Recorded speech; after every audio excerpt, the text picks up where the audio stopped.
Hello friends, आपके अपने channel जी के हब 38 में स्वागत है। आज की क्लास में साइंस के एक इम्पोर्टेंट टॉपिक्स रेस्पिरेटरी सिस्टम के बारे में समझेंगे कि रेस्पिरेटरी सिस्टम है क्या। इसमें देखेंगे कि श्वसन है क्या, रेस्पिरेशन, उसके टाइप्स को समझेंगे, फिर प्रोसेस देखेंगे, उसके बाद एक टेस्ट लगाएंगे। ठीक, तो आज के क्लास में ये सब देखने वाले हैं। चलिए स्टार्ट करते हैं। सबसे पहले समझते हैं कि रेस्पिरेशन है क्या। देखो, गैसों के विनिमय से जो ऊर्जा प्राप्त होता है, गैसों के विनिमय से यानी कि CO2 जो O2 है ऑक्सीजन, वो अंदर लिए और CO2 क्या करे, बाहर छोड़े। ऑक्सीजन लेने और कार्बन डाइऑक्साइड बाहर छोड़ने से जो हमें क्या होता है, ऊर्जा मिलता है। यही क्या है, एक प्रकार का श्वसन है। ठीक, यह क्या है, कैटाबॉलिक यानी कि अपचयी प्रक्रिया है। अब कैटाबॉलिक क्या है, देखो, जो मेटाबॉलिक है वो 2 टाइप्स के होते हैं। एक होता है एनाबॉलिक और दूसरा होता है कैटाबॉलिक। जो एनाबॉलिक होता है वो क्या होता है, छोटे छोटे अणु जब जुड़ते हैं और बड़ा अणु का निर्माण करते हैं तब होता है एनाबॉलिक। और कैटाबॉलिक यानी कि जब जो बड़े अणु होता है वो टूटकर छोटे छोटे अणु का निर्माण करते हैं तब इसे बोलते हैं कैटाबॉलिक। अब श्वसन क्या है, कैटाबॉलिक है। वो कैसे, देखो, ये बड़ा अणु क्या है, ग्लूकोज। ग्लूकोज जो होता है टूट कर क्या बना रहा है, छोटा छोटा अणु ATP का निर्माण कर रहा है। इसीलिए बोला गया है कि जो श्वसन है वो क्या है, कैटाबॉलिक है। ठीक, जो ग्लूकोज है वो कैटाबॉलिज्म होता है। रेस्पिरेशन के समय जो ग्लूकोज है वो ईंधन का कार्य करता है। ठीक, यह एक ऑक्सीकरण प्रक्रिया है। ऑक्सीकरण कैसे, जब क्या करते हैं, श्वसन करते हैं तो ऑक्सीजन क्या करते हैं, अंदर लेते हैं। इसीलिए क्या है, ऑक्सीकरण प्रक्रिया है। मनुष्य में यदि श्वसन दर की बात करें तो वो कितना है, वो है 12 से 20 प्रति मिनट। ठीक, कहीं कहीं पर इसे 12 से 16 दे दिया गया है, नोट कर लेना, 12 से 16 भी हो सकता है। तो मनुष्य में श्वसन दर की बात करें तो कितना हो जाएगा, 12 से 16। ठीक, आगे चलते हैं। ये हो गया श्वसन। अब देखते हैं इसके प्रकार। अगर प्रकार की बात करें तो प्रकार कितने, 2 टाइप्स के हैं।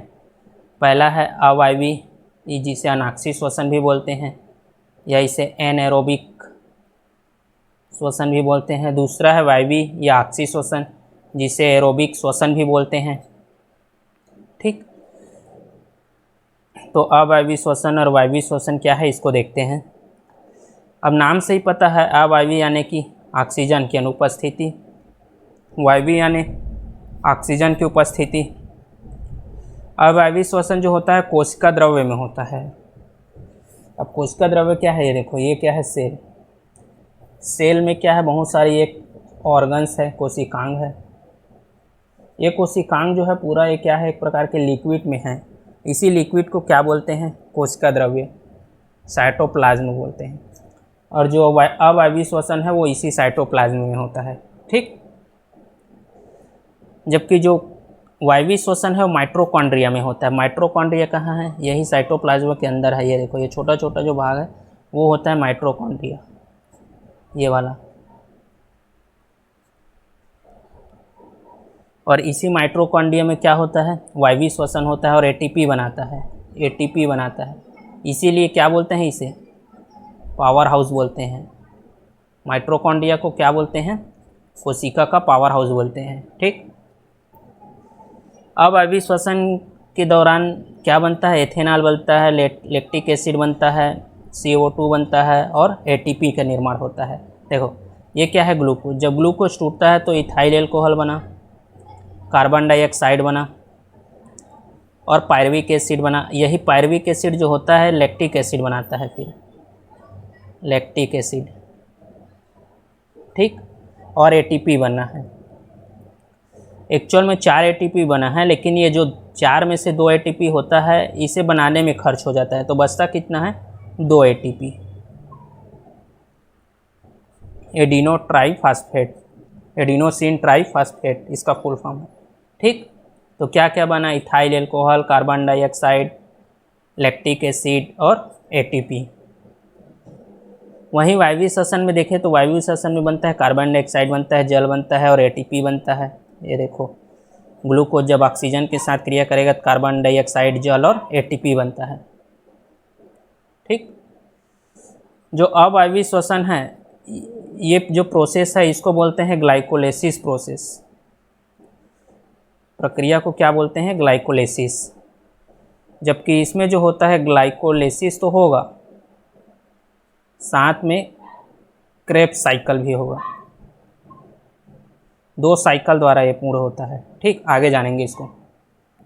तो ये हो गया वायवीय श्वसन और अवायवीय श्वसन। आई होप आपको समझ आया होगा। आगे चलते हैं। अब प्रोसेस देख लेते हैं। देखो टाइप समझ लिए, श्वसन क्या है समझ लिए, अब इसके प्रोसेस देख लेते हैं। अब श्वसन की जो प्रक्रिया है वो 4 चरणों में पूर्ण होता है। पहला है बाह्य श्वसन, एक्सटर्नल एक्सपिरेशन। उसके बाद देखेंगे गैसों के शरीर में परिवहन, जो गैस है वो शरीर में परिवहन कैसे करता है।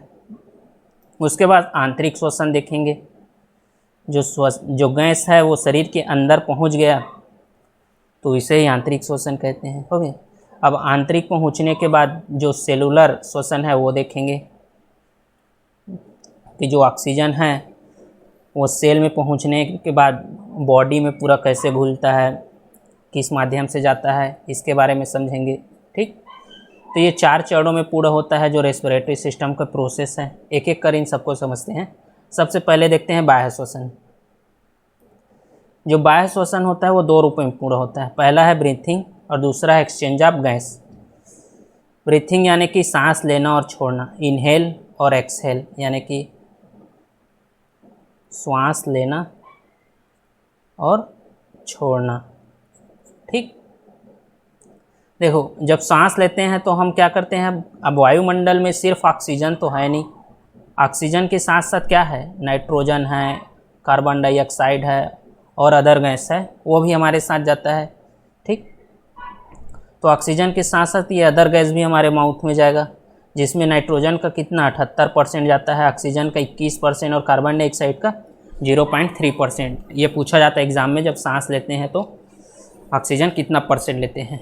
तो जब सांस लेते हैं तो क्या 78%, ऑक्सीजन 21% और कार्बन डाइऑक्साइड 0.3% लेते हैं। उसके बाद जब सांस छोड़ते हैं तो जब सांस छोड़ते हैं तो इसमें नाइट्रोजन तो पूर्ण रूप से निकल जाता है 78%, जो ऑक्सीजन है वो 17% निकलता है और कार्बन डाइऑक्साइड जो है वो 4% निकलता है। ठीक। सांस लेते समय ऑक्सीजन 21% लेते हैं और सांस छोड़ते टाइम ऑक्सीजन का 17% छोड़ते हैं। ये पूछा गया है एग्ज़ाम में। तो ये हो गया इनहेल और एक्सहेल। अब देखते हैं गैसों का विनिमय। अब जो सांस लिए तो गैस कहाँ गया है, फेफड़ा में गया है। उसके बाद इसका जो विनिमय होगा वो कैसे होगा वो देख लेते हैं। तो जो गैसों का विनिमय हो वो वायु कोष्ठ में होता है, LOLE। ये है, देखो ये है फेफड़ा, ये है ट्रेकिया, ट्रेकिया के बाद ये आ जाएगा ब्रेंक्यूल। ब्रेंक्यूल में क्या होता है, छोटे छोटे बहुत सारे क्या होते हैं, LOLE होते हैं। लगभग एक साइड के फेफड़ा में कितना होता है, 15,000 होते हैं, यानी दोनों साइड करके कितना हो गया, 30,000। 30,000 क्या होते हैं, वायु कोष्ठ होते हैं। इसी में क्या होता है, गैसों का विनिमय होते हैं। इसको आगे समझेंगे। ठीक। तो ये हो गया बाह्य श्वसन। अगला देखते हैं गैसों का परिवहन, ट्रांसपोर्ट ऑफ गैस। अब गैसों का परिवहन कौन कौन से गैस, ऑक्सीजन लिए उसका और कार्बन डाइऑक्साइड छोड़ेंगे उसका परिवहन। ठीक। तो इसका जो परिवहन है वो जो मुख्य रूप से होता है वो हीमोग्लोबिन से करता है। इसका जो ऑक्सीजन का 100% जो परिवहन है वो हीमोग्लोबिन से होता है और इसका 10% होता है। ठीक। कार्बन डाइऑक्साइड का देखो, हीमोग्लोबिन के साथ मिलकर ऑक्सीजन क्या बना लेगा, एक अस्थिर यौगिक ऑक्सी हीमोग्लोबिन बना लेता है। और 100% जो ऑक्सीजन है उसका परिवहन क्या करता है, हीमोग्लोबिन ही करता है। जैसे ही सांस लिए, सांस जो होता है जिसमें ऑक्सीजन है वो माउथ में गया, माउथ से फेफड़ा में गया, फिर कहाँ गया, वायु कोष्ठ में गया। वायु कोष्ठ में क्या होता है, ब्लड सेल्स होता है, जिसमें मिलकर क्या बना ले, ब्लड में क्या होता है, हीमोग्लोबिन होता है। हीमोग्लोबिन में मिलकर ये ऑक्सी हीमोग्लोबिन बना लेगा, और ऑक्सी हीमोग्लोबिन से क्या होता है, ये टिश्यू, टिश्यू से सेल्स, और सेल्स के द्वारा क्या होता है, माइटोकॉन्ड्रिया में क्या होता है, ये ऊर्जा बनाता है। ठीक, इसे आगे समझेंगे। ब्लड में यदि हीमोग्लोबिन की मात्रा देखें तो 14 से 16 मिलीग्राम होता है पर 100 ml ब्लड में, पूछा जाता है एग्जाम में ये। ठीक, वहीं कार्बन डाइऑक्साइड की बात करें तो कार्बन डाइऑक्साइड में जो 10% है वो क्या होता है, हीमोग्लोबिन के साथ परिवहन करता है, और बाकी का जो 90% है वो कार्बोनेट और बाइकार्बोनेट के साथ होता है। देखो CO2 कितना है, 100% है, जिसमें से 10% को तो हीमोग्लोबिन ले जाएगा। ये देखो ये क्या है, मान के चलो ये है फेफड़ा, ठीक, और ये क्या है, सेल्स। तो यहाँ से देखो ये क्या किया, हीमोग्लोबिन ऑक्सीजन लेके आया, अब ये क्या किया, इसको ऑक्सीजन को यहाँ छोड़ दिया। अब यहाँ क्या है, CO2 है, इसको क्या करेगा, हीमोग्लोबिन लेके जाएगा, लेकिन यहाँ से क्या करता है, सिर्फ 10% ही लेके जाता है फेफड़ा में। बाकी का जो 90% है वो जो बॉडी में अन्य एलिमेंट्स होते हैं, जैसे सोडियम, कैल्शियम, मैग्नीशियम, इन सभी के साथ मिलकर क्या बनाता है, कार्बोनेट बनाता है, और ये कार्बोनेट के रूप में मिल के क्या होता है, विनिमय होता है। बाकी का 90% जो होता है ये कार्बोनेट और बाइकार्बोनेट के रूप में ही जाता है। ठीक, तो इस प्रकार कार्बन डाइऑक्साइड का विनिमय होता है। अब ऑक्सीजन और कार्बन डाइऑक्साइड का विनिमय देख लिए। ठीक, आई होप आपको समझ आया होगा। अब देखो बाह्य श्वसन देख लिए। बाह्य श्वसन में क्या होता है, इनहेल, एक्सहेल, यानी कि सांस अंदर लेना बाहर छोड़ना, उसके बाद ऑक्सीजन और कार्बन डाइऑक्साइड का परिवहन देख लिए। अब देखते हैं आंतरिक श्वसन। आंतरिक श्वसन यानी कि जो ब्लड है, ब्लड ऑक्सीजन द्वारा क्या होता है, ब्लड द्वारा ऑक्सीजन का क्या होता है, सेल में पहुंचना। देखो सांस लिए तो ये क्या हुआ, ब्लड में गया, अब ब्लड से क्या होगा, ये सेल में पहुंचेगा, और ये ब्लड ऑक्सीजन का सेल में पहुंचना ही क्या है, आंतरिक श्वसन है। देखो ब्लड किस में गया, फिर ऑर्गन्स में गया, ऑर्गन से फिर टिश्यू में गया, टिश्यू से फिर किस में जाएगा, सेल्स में गया। यही क्या है, आंतरिक श्वसन है। ठीक, तो ये हो गया आंतरिक श्वसन। अब देखते हैं कोशिकीय श्वसन।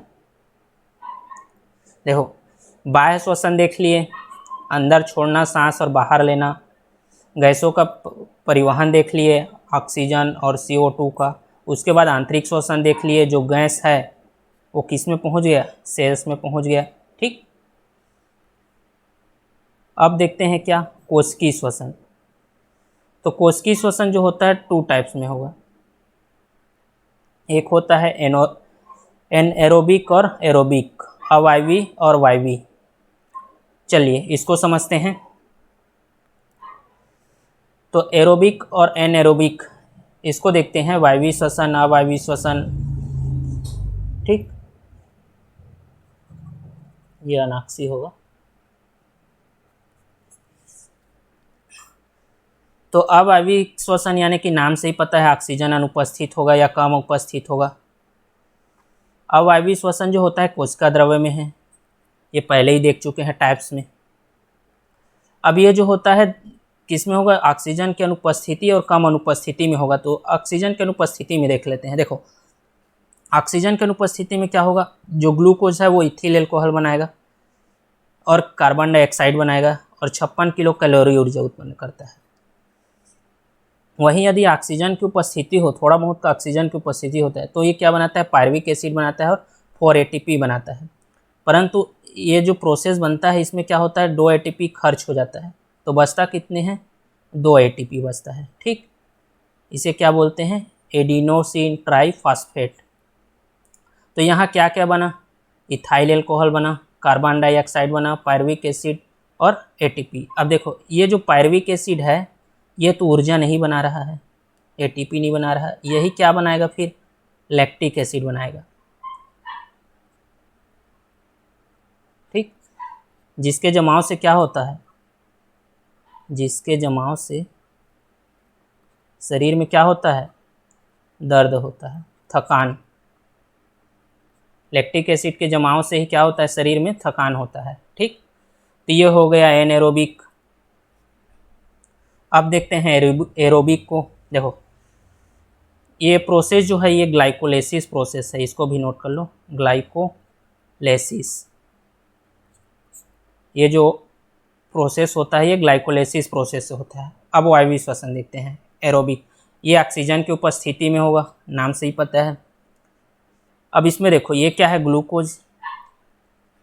ग्लूकोज जो है ऑक्सीजन की उपस्थिति में क्या बनाएगा, कार्बन डाइऑक्साइड बनाएगा, जल बनाएगा और एटीपी बनाएगा। अब ये 2 साइकिल में पूर्ण होगा। वो कैसे, देखो पहला है ग्लाइकोलाइसिस। ग्लाइकोलाइसिस यानी ये वाला सिस्टम, जो ये वाला प्रोसेस है ये पूरा इसमें भी होगा। ठीक, ये देखो जिसमें पायरुविक एसिड यानी लैक्टिक एसिड और 2 एटीपी बनाएगा। दूसरा होता है क्रेब्स साइकिल। इसकी खोज जो होता है क्रेब्स ने किया था, हेनरी। और ये क्रेब्स साइकिल जो होता है वो कहाँ होता है, माइटोकॉन्ड्रिया में होगा। ये भी पहले टाइप्स में पढ़ चुके हैं जब प्रकार पढ़ रहे थे। तो ये किस में हो रहा था, साइटोप्लाज्म में। वायवीय श्वसन किस में होता है, माइटोकॉन्ड्रिया में हो रहा था। देखो अब जो पायरुविक एसिड है ये वाला, ये पायरुविक एसिड कितना है, 2 पायरुविक एसिड है यहाँ, जिसमें से 2 पायरुविक एसिड है, जिसमें से एक पायरुविक एसिड जो होता है 18 एटीपी क्या बनाता है, ऊर्जा बनाता है, एडिनोसिन ट्राइफॉस्फेट।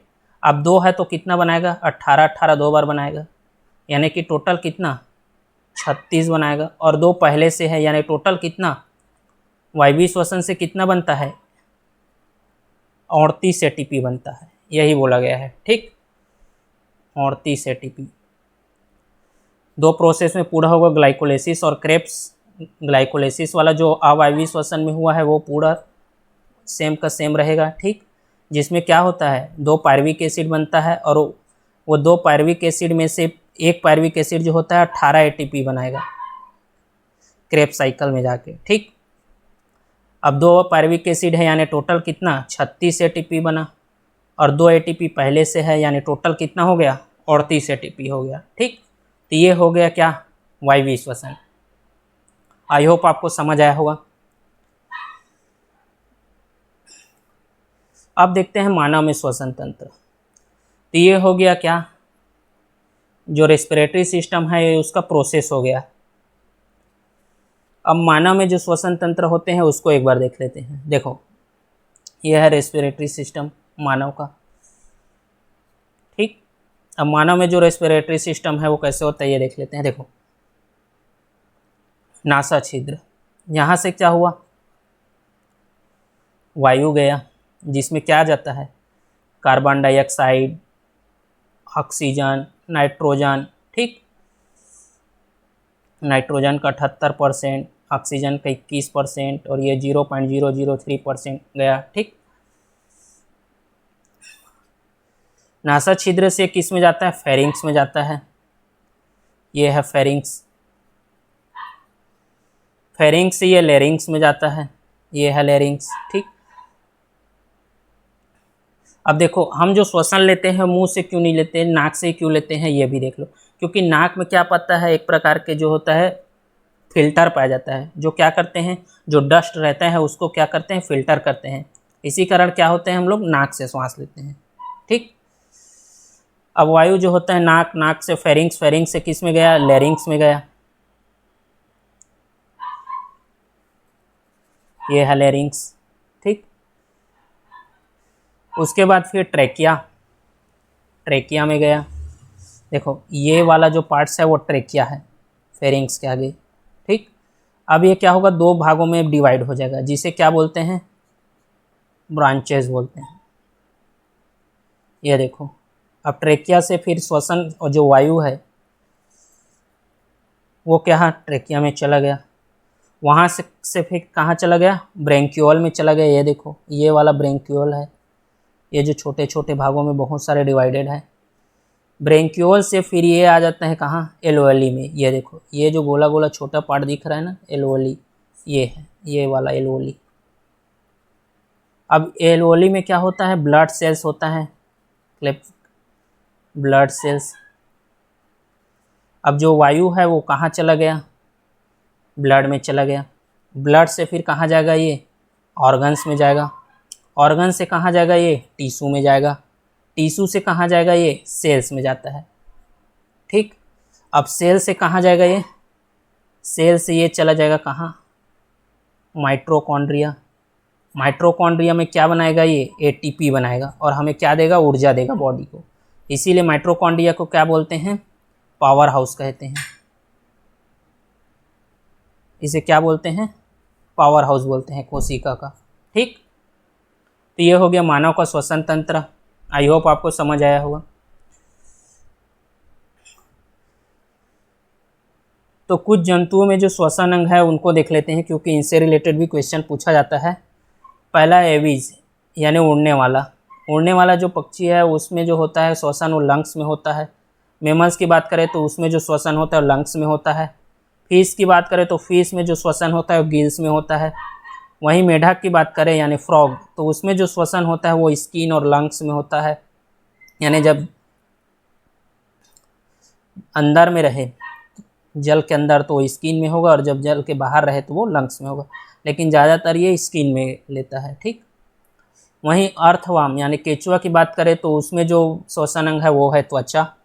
जोक की बात करें तो जोक में भी है त्वचा। कीट की बात करें तो उसमें जो श्वसन अंग है वो है ट्रेकिया, वाइंड पाइप। रेप्टाइल रेंगने वाला जीव, इसका जो श्वसन अंग है वो है ट्रेकिया।